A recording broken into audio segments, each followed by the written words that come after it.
الحمد لله رب العالمين وصلى الله على سيدنا محمد وعلى آله وصحبه الطيبين الطاهرين اللهم علمنا ما جهلنا وذكرنا ما نسينا وزدنا علما ونعوذ بك من حال أهل النار اللهم واجعل نياتنا وأقوالنا وأفعالنا خالصة لوجهك الكريم.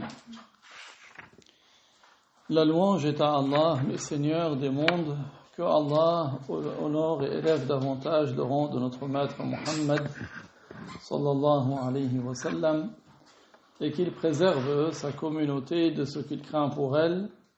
Nous demandons à Allah qu'il nous fasse apprendre ce que nous ignorons, qu'il nous fasse nous rappeler ce que nous avons oublié et qu'il nous augmente en connaissance, et nous lui demandons de nous préserver de l'état des gens de l'enfer. Nous demandons à Allah qu'il fasse que nos intentions, nos actes et nos paroles soient accomplis sincèrement par recherche de son agrément. كنا وصلنا إلى الكلام عن صفة كلام الله سبحانه وتعالى. Donc nous étions arrivés à propos de la parole de Dieu, l'attribut de la parole. ورأينا أن الكلام صفة أزلية أبدية ليس ككلام البشر. Nous avons vu que l'attribut de la parole de Dieu est un attribut qui est exempt de début, exempt de fin, qui n'a pas de ressemblance avec la parole de ses créatures. هو متكلم بها آمر ناه واعد متواعد. Par sa parole, Allah, il ordonne, donc il y a des ordres qui nous parviennent par la parole de Dieu. Il interdit, donc il y a des choses que Dieu nous interdit, c'est par sa parole. Il a promis, donc il a promis le paradis pour ceux qui meurent musulmans. Et il menace, il a menacé les mécréants de l'enfer et les désobéissants de subir un châtiment en enfer. Donc tout cela, c'est par la parole de Dieu.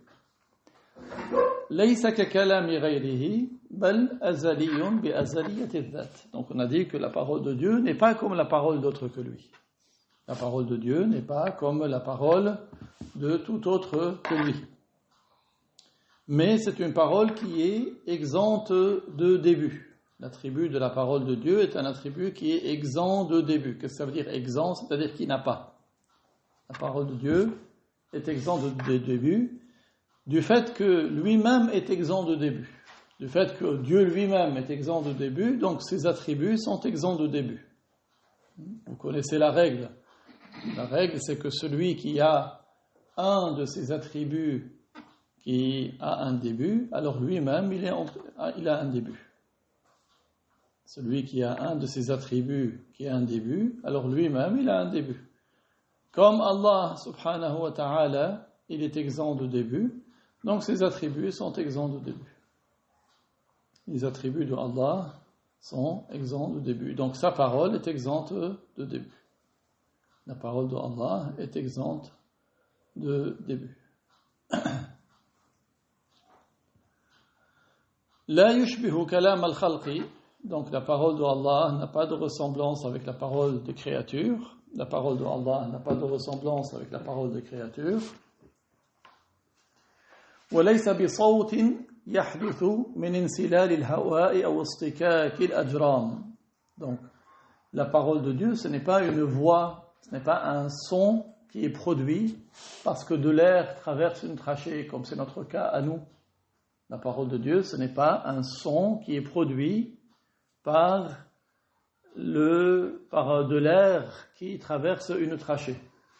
La parole de Dieu, ce n'est pas un son qui est produit par de l'air qui traverse une trachée, ni par l'entrechoquement de corps.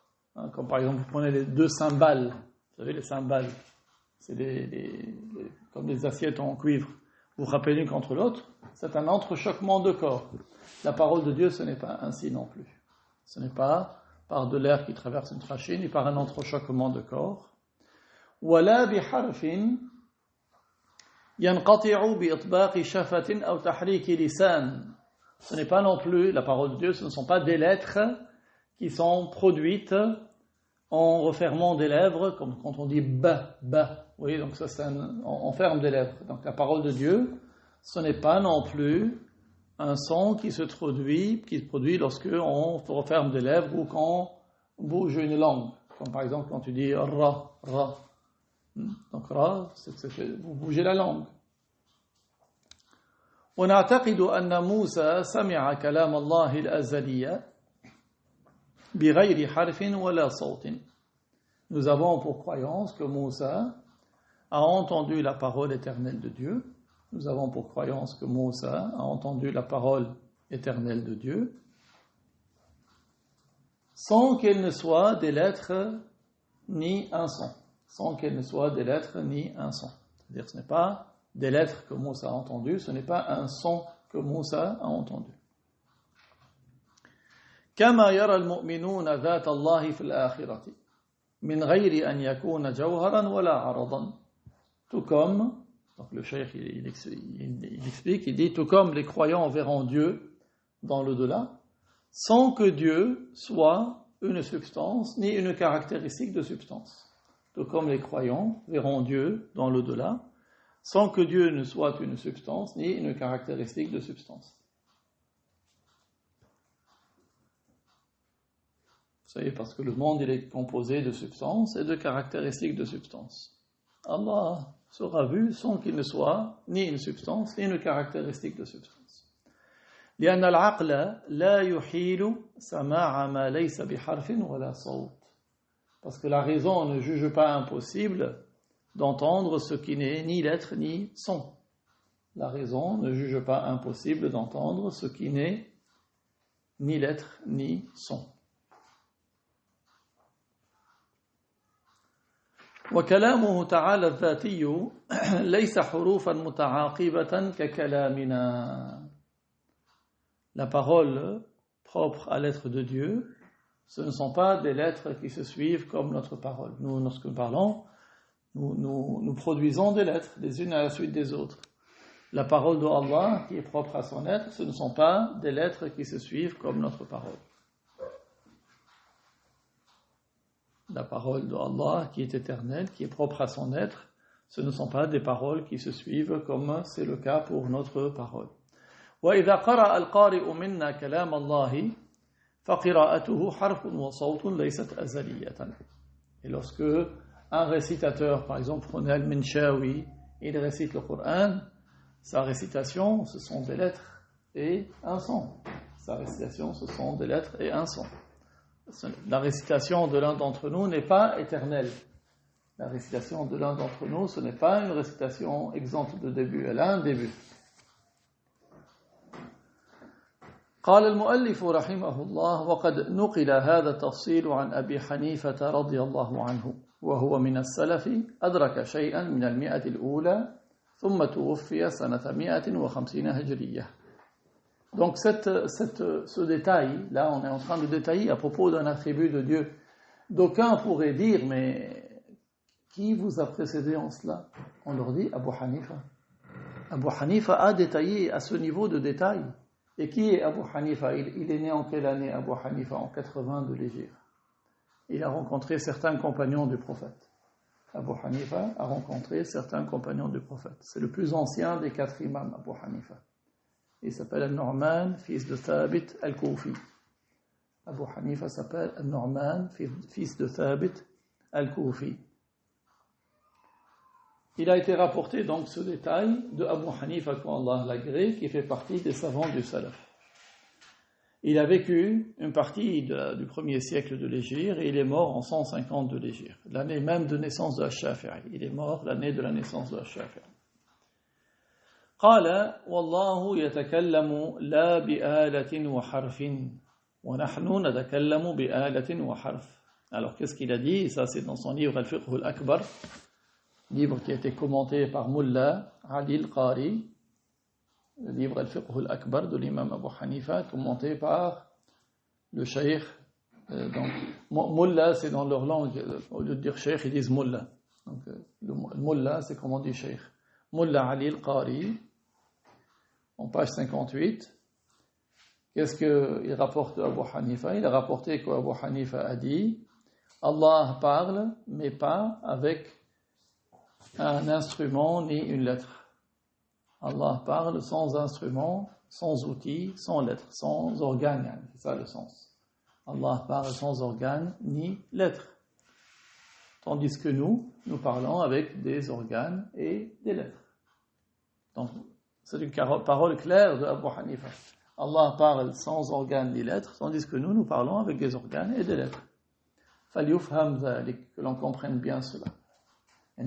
Si nous détaillons sur ce sujet, ce n'est pas une innovation, c'est quelque chose qui a déjà été cité et traité par les savants de l'islam.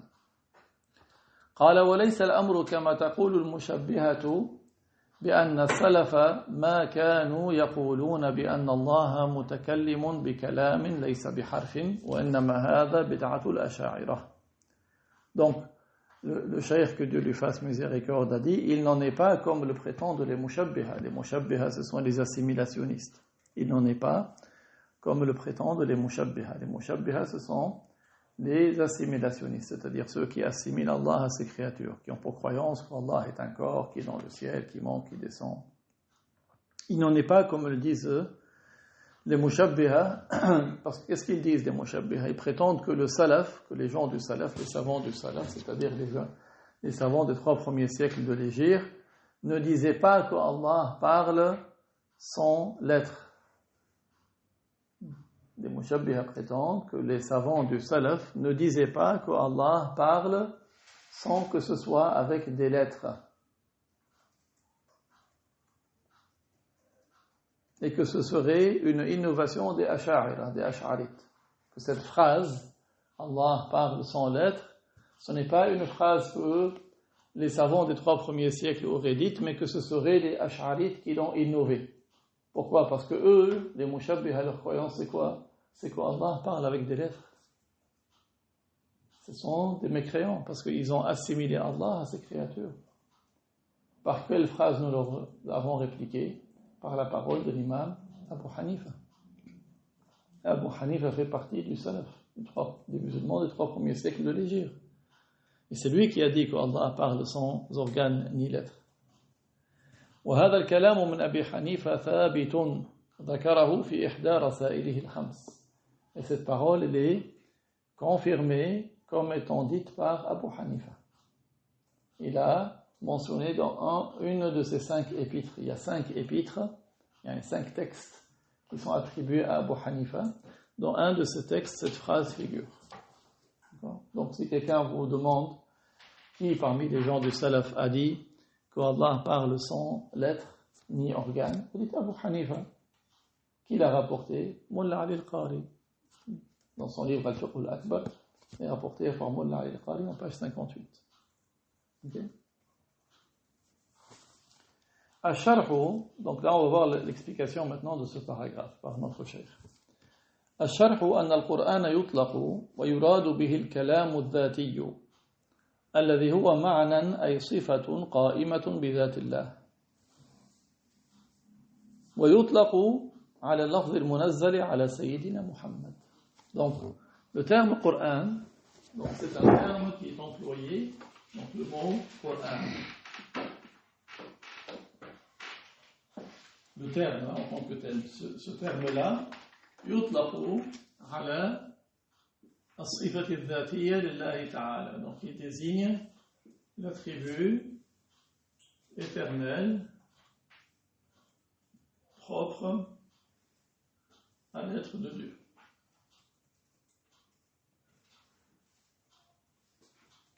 يطلق ويراد به الكلام الذاتي الذي هو معنى أي صفة قائمة بذات الله. C'est une exception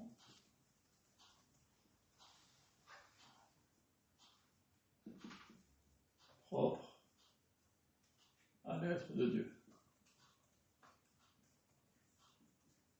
Donc c'est l'attribut de la parole. Ça s'appelle Coran.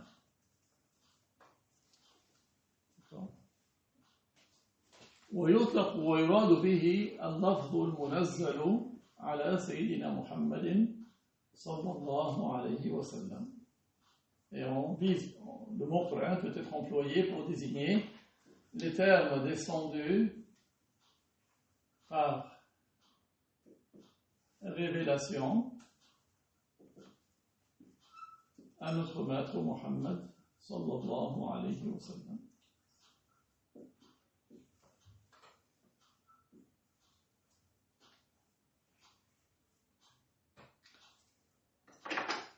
Donc, vous avez vu, le mot Qur'an, il a deux emplois. Un premier emploi, c'est l'attribut de la parole. L'attribut de la parole de Allah s'appelle Qur'an. C'est une acception, un sens, un attribut propre à l'être de Dieu. ويطلق على اللفظ المنزل على سيدنا محمد. C'est un terme qui est employé également pour désigner les termes descendus par révélation à notre maître Muhammad, que nous récitons par notre langue, que nous mémorisons par nos cœurs, que nous avons dans nos livres. Cela aussi s'appelle Qur'an. Donc le mot Qur'an, il a deux emplois. Et ce que nous disons aussi vaut pour l'évangile. L'évangile, c'est le nom de l'attribut de la parole de Dieu, et c'est également le nom des termes qui ont été révélés en araméen à notre maître Isa. L'araméen, en arabe sourianiya. At-Tawrat également. At-Tawrat, c'est le nom de l'attribut de la parole de Dieu, et c'est également le nom des termes qui ont été révélés à notre maître Moussa alayhi salam en hébreu. D'accord?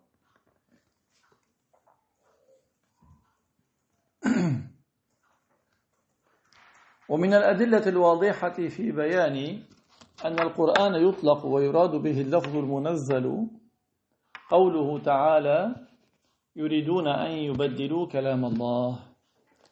فالكفار يريدون تبديل اللفظ المنزل، يريدون تبديل اللفظ المنزل لا الصفة الذاتية، لأنه ليس في استطاعتهم أن يغيروا صفة الله الذاتية كالكلام والقدرة وغيرهما. Donc parmi les preuves que le mot Qur'an peut avoir ce sens-là, les termes révélés, c'est le verset 15 de Sourate Al-Fath.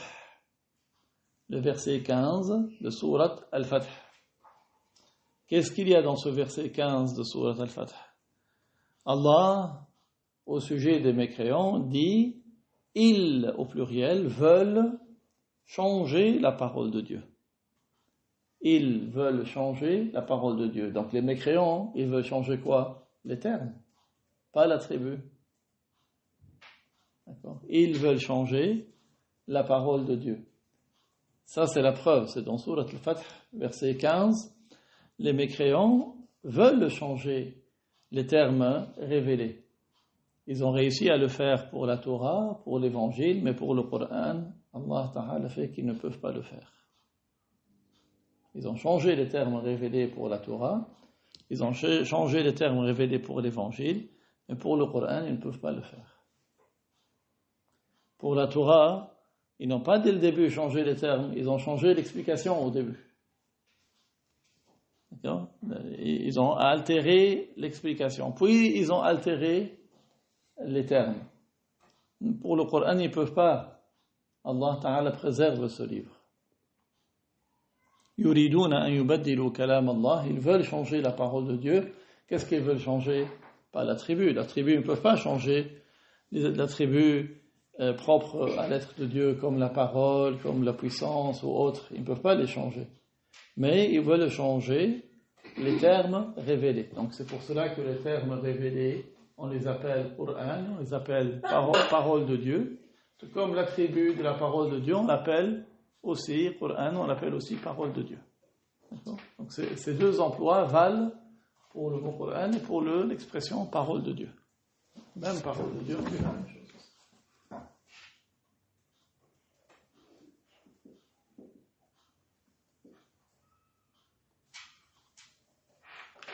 Donc, dans le verset 15 de Sourate Al-Fath, ils veulent changer la parole de Dieu, c'est-à-dire les termes révélés. وكذلك قوله تعالى فإذا قرأناه فاتبع قرآنه أي إذا جمعناه في صدرك فاتبع قرآنه أي اعمل به ويقال قرأت الماء في الحوض أي جمعته. Également dans le verset 18 de sourate Al-Qiyamah. فَإِذَا قَرَأْنَاهُ قَرَأَ peut avoir le sens de réciter, mais peut avoir le sens de rassembler. قَرَأَ peut avoir le sens de réciter et peut avoir le sens de rassembler. On dit par exemple قَرَأْتُ الْمَاءَ فِي الْحَوْضِ أي جَمَعْتُهُ. J'ai قرأ l'eau dans le bassin, c'est-à-dire j'ai rassemblé. Ça ne veut pas dire que j'ai récité. D'accord? Qara'a peut avoir le sens de rassembler. Donc ici, فَإِذَا قَرَأْنَاهُ, ça ne veut pas dire lorsque nous l'avons récité. On ne dit pas qu'Allah il récite le Coran. Vous voyez pourquoi le cheikh ici cite ce verset? C'est pour indiquer que ça ne veut pas dire nous avons récité ici. On ne dit pas qu'Allah il récite le Coran comme un récitateur le récite. Parce que Allah parle, qu'est-ce qu'a dit Abu Hanifa? Sans organes ni lettres. Et la récitation, elle est avec des organes et des lettres. فَإِذَا قَرَأْنَاهُ فَاتَّبِعْ قُرْآنَهُ. Donc qu'est-ce que ça veut dire ce verset? Lorsque nous l'aurons rassemblé dans ton cœur, lorsque nous aurons rassemblé le Coran dans ton cœur, فَاتَّبِعْ قُرْآنَهُ, alors suis le Coran, c'est-à-dire applique-le. Œuvre conformément au Coran. Lorsque nous aurons rassemblé dans ton cœur, alors applique-le. من الدليل الصريح على أن الله تعالى لم يقرأ القرآن على جبريل كما قرأه جبريل على محمد وقرأه محمد على صحابته قوله تعالى إنه لقول رسول كريم. Donc le cheikh cite une information utile. Parmi les preuves explicites que Allah n'a pas récité le Coran à Jibril, tout comme Jibril l'a récité à Muhammad, et tout comme Muhammad l'a récité à ses compagnons, parmi les preuves explicites que Allah Ta'ala n'a pas récité le Coran à Jibril, tout comme Jibril l'a récité à Muhammad, et tout comme Muhammad l'a récité à ses compagnons. Il y a le verset 19 de sourate At-Takwir. Parmi les preuves claires qu'Allah n'a pas récité le Coran à Jibril, tout comme Jibril l'a récité à Muhammad, et tout comme Muhammad l'a récité à ses compagnons, il y a la parole de Allah, le verset numéro 19 de sourate At-Takwir. Innahu laqawlu rasulin karim. Innahu laqawlu rasulin karim. Qu'est-ce que ça veut dire Innahu laqawlu rasulin karim? Certes, il s'agit de la parole d'un messager honoré. Certes, il s'agit de la parole d'un messager honoré.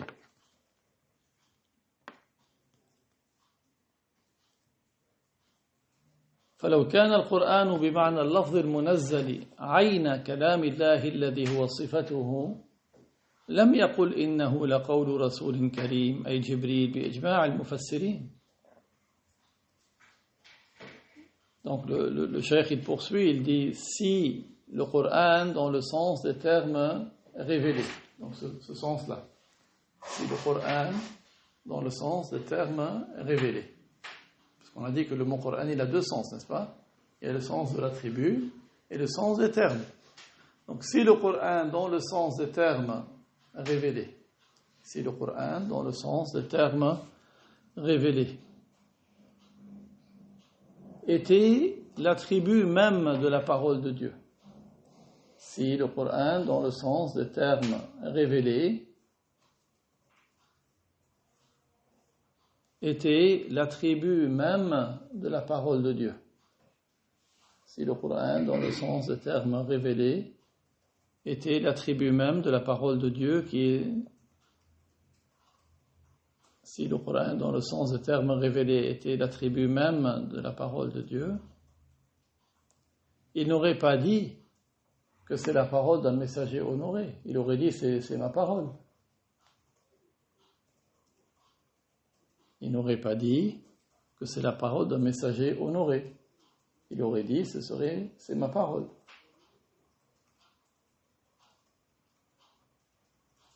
Et qui est le messager honoré ici? C'est Jibril. Par l'unanimité, par le consensus des mufassirs. Les mufassirs, c'est-à-dire les spécialistes du tafsir. Tous ils ont dit que ici, c'est Jibril. C'est-à-dire c'est Jibril qui a transmis au prophète Muhammad. Donc, innahu laqawlu rasulin karim. Il s'agit certes de la parole d'un messager honoré. De qui s'agit-il? Qui est ce messager? C'est Jibril. Par le consensus des mufassirs, des exégètes.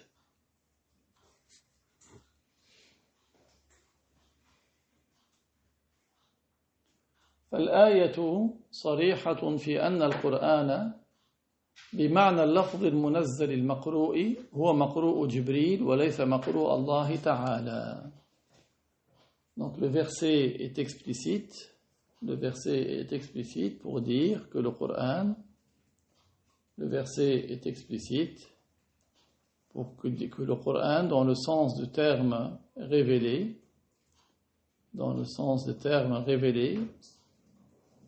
et récité, dans le sens du terme révélé et récité,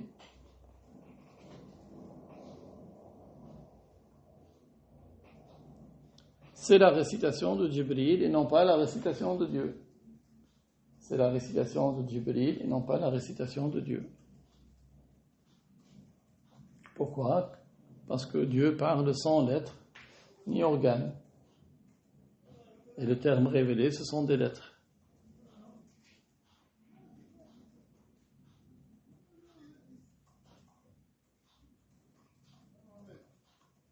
وهذا دليل مفحم للمشبهة فلو كان الأمر كما تقول المشبهة لكانت الآية إنه لقول ذي العرش.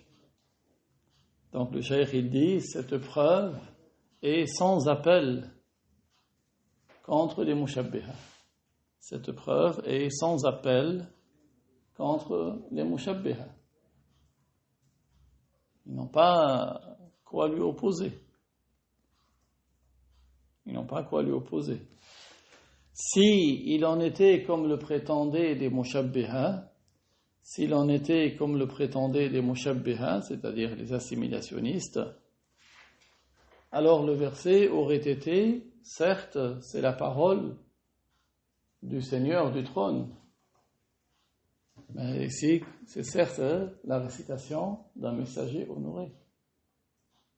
Donc ça veut dire que la récitation, ce n'est pas la récitation de Jibril. Ce n'est pas la récitation de Dieu, mais c'est la récitation de Jibril. La récitation, ce n'est pas une récitation de Dieu, mais une récitation de Jibril, alayhi salam.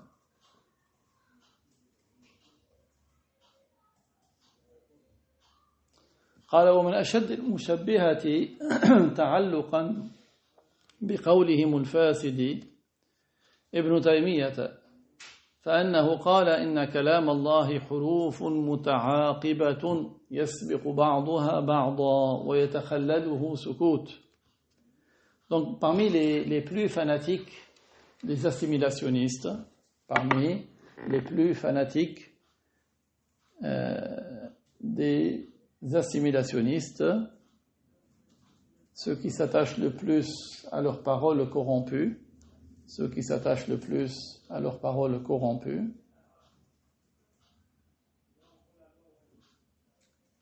il y a Ibn Taymiyyah. Tellement il l'aime qu'il le surnomme Shaykh al-Islam, alors que lui il est Shaykh al-Kufr. Tellement il l'aime, presque c'est comme s'il considère sa parole comme si c'était du Coran. Tellement ils sont attirés par son égarement. Donc qu'est-ce que cet homme Ibn Taymiyyah a dit? Il a dit que la parole de Dieu, ce sont des lettres qui se suivent les unes avant les autres. Il a dit que la parole de Dieu, ce sont des lettres qui se suivent les unes avant les autres, entrecoupées de silence en plus, entrecoupées de silence. Il dit que la parole de Dieu, comme nous, il ne reste plus qu'à dire que Allah il est comme nous. Ça c'est sa croyance. وقال كذلك قال إرادة الله تحدث شيئا فشيئا. Il a dit la même chose pour la volonté de Dieu. Il a dit que la volonté de Dieu, c'est quelque chose qui arrive volonté après volonté. Il a dit la même chose. Comme toi, par exemple, ce matin, tu te dis, je vais faire un peu de sport, ensuite je vais aller à l'école. Puis tu te dis, non, je vais aller à l'école et je ferai le sport le soir. Tu as une volonté, ensuite une autre volonté. Et il a dit qu'Allah, il est comme nous, il a une volonté, après une autre volonté. Et celui qui est sujet à ce qui entre en existence, il est lui-même entré en existence. Celui qui est sujet à ce qui entre en existence est lui-même entré en existence. Celui qui a un seul de ses attributs qui est entré en existence, alors lui-même est entré en existence.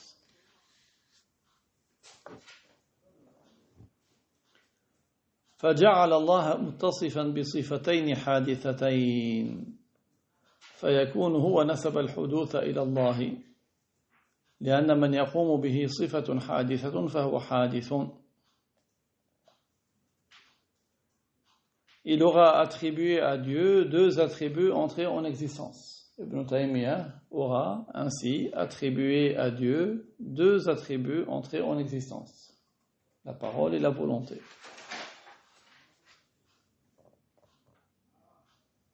Et il aura attribué l'entrée en existence à Dieu.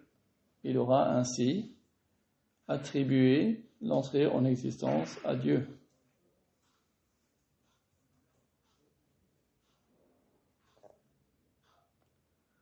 Parce que celui qui est sujet à un attribut entré en existence, parce que celui qui est sujet à un attribut entré en existence est lui-même entré en existence. Parce que celui qui est sujet à un attribut entré en existence est lui-même entré en existence. وقد قال أبو حنيفة رضي الله عنه من اعتقد أن صفة الله حادثة فهو كافر.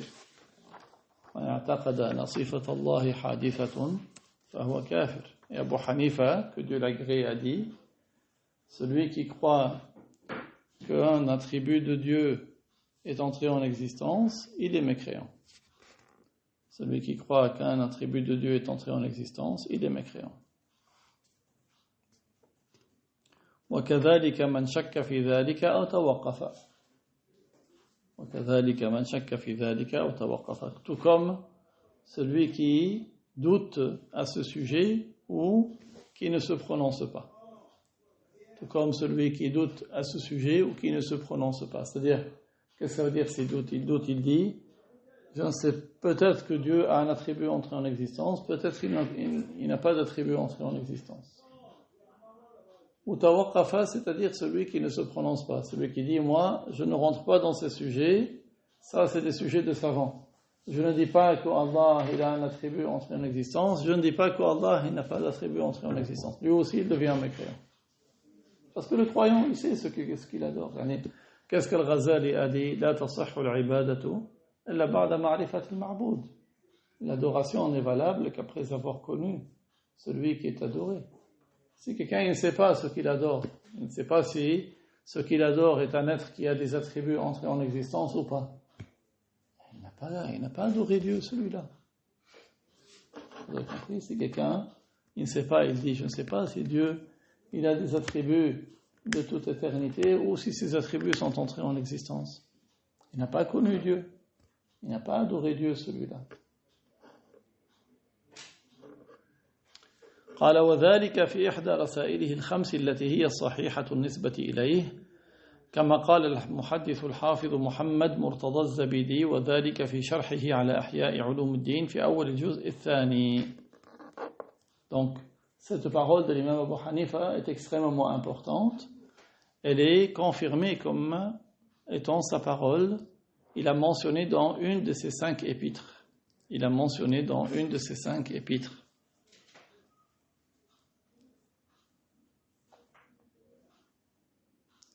Tout comme l'a rapporté de lui Muhammad Murtada Az-Zabidi dans son livre Sharh Ihya Ulumuddin, Ithaf as-Siraj al-Muttaqin, bi Sharh Ihya Ulumuddin. Donc tout comme l'a rapporté de lui le muhaddith, le hafiz Muhammad Murtada Az-Zabidi dans Ithaf as-Siraj al-Muttaqin, tome 2, page 14. قال ذلك بعد ذكر اختلاف الناس في نسبتها إليه. Donc pourquoi il a mentionné cela? Parce qu'il a dit qu'il y avait des gens qui ont divergé. Est-ce que Abu Hanifa l'a dit ou pas? En réalité, il a bien dit cette parole, et c'est dans son livre, une de ses 5 épîtres, et c'est Muhammad Murtada Az-Zabidi qui est un hafiz, donc un hafiz, sa spécialité justement, c'est de connaître les chaînes de transmission.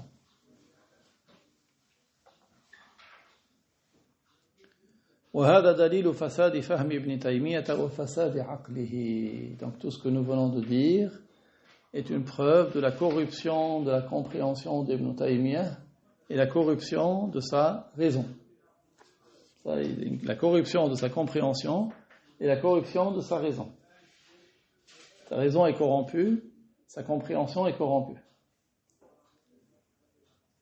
ولقد صدق الحافظ أبو زرعة العراقي في قوله إن علمه أكبر من عقله أي أن محفوظاته كثيرة وعقله ضعيف. Le hafiz Abu Zur'a al-Iraqi a dit vrai à propos d'Ibn Taymiyyah. Qu'est-ce que le hafiz Abu Zur'a al-Iraqi a dit? Il a dit ses connaissances dépassent sa compréhension. Il a mémorisé beaucoup de choses, mais il n'a pas compris. Donc, il a mémorisé, il connaît beaucoup de textes, mais il n'a rien compris. Ce qu'il a mémorisé dépasse sa compréhension.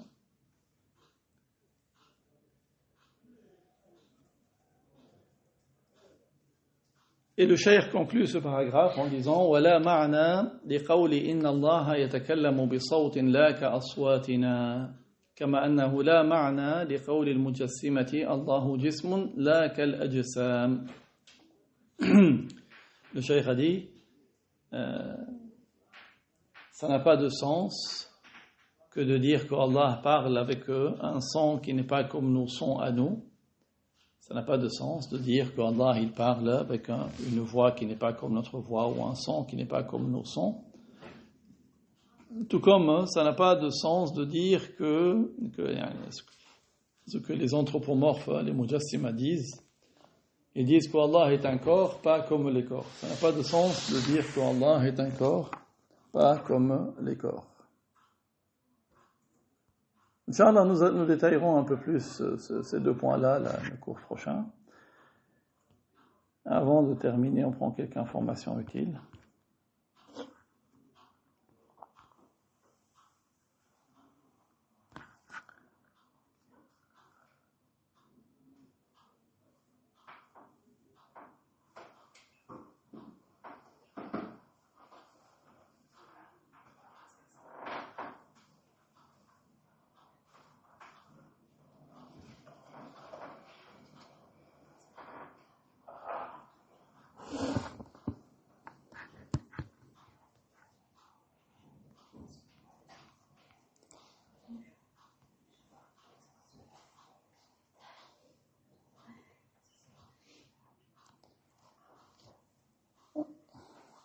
Dans cette époque, في هذا الزمان كثر ما أخبر به الرسول صلى الله عليه وسلم. Dans cette époque,